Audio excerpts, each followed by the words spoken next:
आप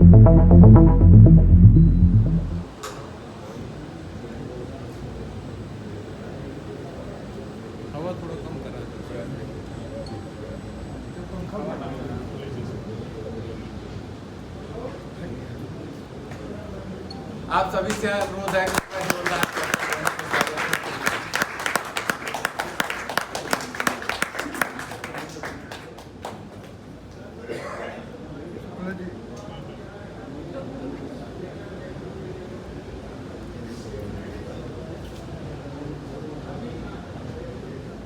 आप सभी से अनुरोध है जोरदार कस्तल ध्वनि से हमारे अतिथिगणों का स्वागत एवं सम्मान करें। और श्री वरुण कुमार जी, आज की सभा में हम आपका भी हार्दिक स्वागत से कि लक्ष्य आडवाणी आ जाएं। मनसाराम आहूजा जी अधिकारी भी हमारे बीच पधारे हैं। आप सभी से अनुरोध है हमारे भट्टा स्वामियों से कि एक बार जोरदार करतल ध्वनि से हमारे सभी अधिकारियों का स्वागत एवं सम्मान करें।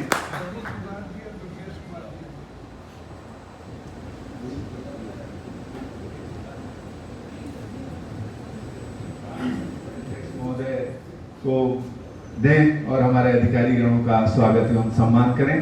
आप सभी से आग्रह है, आप लोग हमारे बीच में जॉइंट कमिश्नर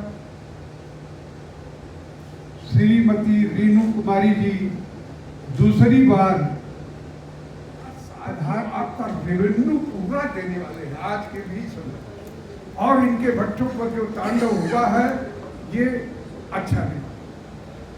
लेकिन स्टेट जीएसटी के किसी अधिकारी ने नहीं किया। मैं इसको आगे भी देख रहा हूँ आपके नॉलेज में, इसलिए कि अब सेंट्रल जीएसटी हुआ है। हम तो स्टेट सारे लोग स्टेट जीएसटी को भी यही जानते हैं, सीधी सादी बात है। इसलिए और जिस दुर्गति से, जिस परेशानी से हमारे पास सारे हाई कोर्ट के, सुप्रीम कोर्ट के, एनजीटी के सारे ऑर्डर पड़े हुए हैं, ये नियमावली बनी।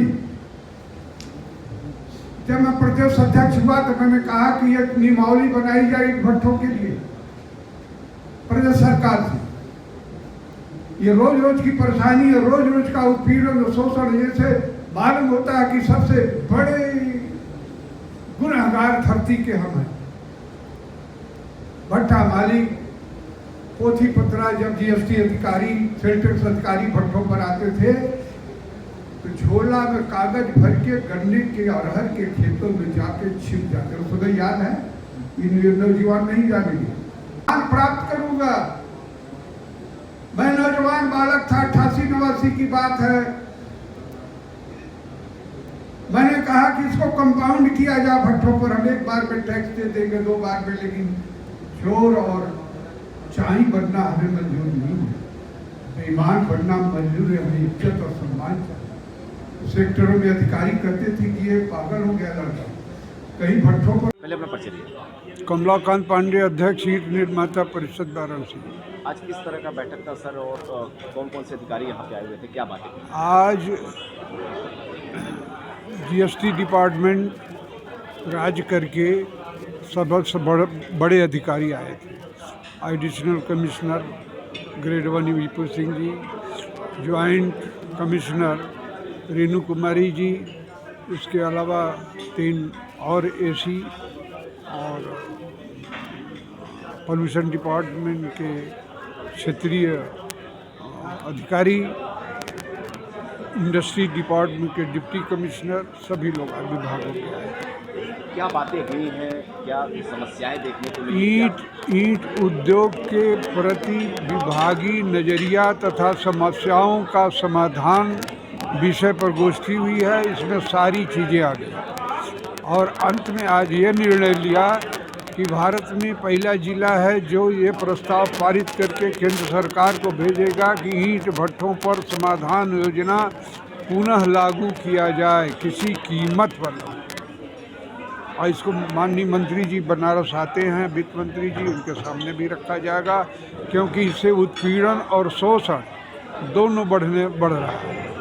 बात किया जाए, आपने जब नीचे बैठक चल रही थी, अधिकारियों से वार्तालाप चल रहा था आप लोगों का, तो आपके जो लोग थे उन्होंने बताया कि केंद्र के जो अधिकारी हैं वो काफ़ी ज़्यादा लापरवाही कर रहे हैं। केंद्र जीएसटी के जो अधिकारी हैं वो जुल्म ज्यादती ज़्यादा कर रहे हैं, प्रदेश के नहीं अभी तक, लेकिन केंद्र जीएसटी के अधिकारी जुल्म ज्यादती ज़्यादा कर रहे हैं। खाना हमारा भी किसी राज्य के अधिकारियों की अगर बात कर ली जाए तो राज्य के अधिकारियों का किस तरह से सहभागिता रहता है आप लोग के प्रति? अब पहले तो राज्य ही था, केंद्र तो अब आया है ना, तो राज्य तो शुरू से रहा है, केंद्र अब आया है, तो केंद्र को अभी जानकारी पूरी है नहीं, केंद्र केवल बस वही फांकना चाहता है। मिट्टी को लेकर भी वार्तालाप चल रही थी। हाँ, मिट्टी नहीं मिल रही है। इसको लेकर क्या आप वर्तमान सरकार से क्या गुहार लगाना चाहते हैं? क्या कुछ कहना? सरकार से मिट्टी उपलब्ध कराए, अगर जीएसटी और सब दुनिया भर का ले रही है तो हमें मिट्टी भी उपलब्ध कराए, कोयला उपलब्ध कराए, अगर नहीं है तो ऐसे सुविधाएं दे कि हमें मिट्टी मिल सके, हम ले आ सकें। आज आप एक संकल्प का बात कर रहे थे, किस तरह का संकल्प आपने लिया है? क्या कुछ आप नीचे जो बात कर रहे हैं? हम समाधान योजना लागू कराएंगे, ये संकल्प है। क्या रहेगा इसमें समाधान योजना में, क्या करने वाले हैं? समाधान योजना में हम पहले मांग करेंगे, उसके बाद ये प्रदेश में संगठन को आगे ले करके और आगे बात बढ़ाएंगे इसको। मैं शिव प्रकाश सिंह, महामंत्री ईंट निर्माता परिषद वाराणसी। आज किस तरह का बैठक था, क्या कार्यक्रम था? आज हम लोगों को कई समस्याएं थी जिसमें अधिकारी महोदय लोग आए थे और लगभग बहुत सी समस्याओं का समाधान आप लोगों ने किया। कौन आए थे मुख्य अतिथि के तौर पे? हमारे जीएसटी विभाग से आए हुए थे, क्षेत्रीय प्रदूषण अधिकारी आए हुए थे और उद्योग विभाग से लोग आए हुए थे। जैसा कि अभी उन्होंने वक्ता का बोला कि कुछ अवैध ईंट भट्टे वाले हैं। जी हाँ, चल रहे हैं। ये कब पता चला आपको ये अवैध है? बहुत पहले से मालूम है, चूँकि सरकार अभी इस पर कार्रवाई नहीं कर रही थी, लेकिन अब उम्मीद है कि सरकार इस पर कार्रवाई करेगी। अवैध भट्टे कितने होंगे लगभग? आधे से ज़्यादा हैं, लगभग काउंटिंग में लगभग 200 सवा 200 भट्टे। ये क्या वाराणसी में कितने होंगे? वाराणसी की बात कर रहा हूँ। वाराणसी में 200 होंगे। जी। अच्छा, पूरे यूपी में सर? यूपी में लगभग 12,000।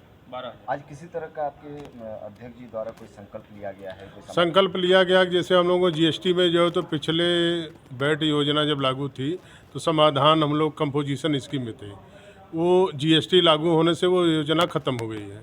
हम लोग मांग कर रहे हैं कि हम लोगों को पुनः जो है तो समाधान योजना कंपोजिशन लागू हो। बात कर ली जाए परेशानियों की, तो क्या राज्य के अधिकारियों से परेशानियां ज़्यादा देखने को मिली या केंद्र के पास? केंद्रीय अधिकारियों से।